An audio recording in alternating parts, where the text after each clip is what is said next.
શાંત ગામ સૂર્યોદય। આ છે મંગલ પાંડે, ભારતના સ્વતંત્રતા સંગ્રામના પ્રથમ શહીદોમાંના એક। મંગલ પાંડે પરિવાર સાથે રમતા। મંગલ પાંડેનો જન્મ 19 જુલાઈ 1827ના રોજ ઉત્તર પ્રદેશમાં થયો હતો। તેઓ બ્રિટિશ ઈસ્ટ ઇન્ડિયા કંપનીની સેના સાથે જોડાયા। સૈનિકો વચ્ચે ચર્ચા। સૈનિકોમાં અસંતોષ વધતો ગયો, ખાસ કરીને નવી કારતૂસ અંગે। કારતૂસ બતાવતો અધિકારી।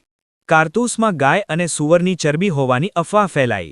મંગલ પાંડે ગુસ્સામાં હથિયાર ઉઠાવે છે। 29 માર્ચ 1857ના રોજ મંગલ પાંડે બળવો કરે છે। તેઓ બ્રિટિશ અધિકારીઓ સામે લડ્યા અને ગોળીબાર કર્યો। અંતે તેઓ પકડાયા અને કેદમાં મુકાયા। ફાંસીનું મંચ। 8 એપ્રિલ 1857ના રોજ તેમને ફાંસી આપવામાં આવી। મંગલ પાંડેનો બળવો 1857ના સ્વાતંત્ર્ય સંગ્રામની શરૂઆત બન્યો। આ ક્રાંતિકારીઓના વિડીયો જોઈને એવું લાગે છે કે આપણને આઝાદી સસ્તામાં નથી મળી, યુવાનોએ પોતાનું બલિદાન આપ્યું છે। અવનવી ઐતિહાસિક અને ધાર્મિક માહિતી જાણવા માટે પાઠક સાહેબની આ યુટ્યુબ ચેનલ લાઇક અને સબસ્ક્રાઇબ કરો। Channel address Pathak Madhusudan.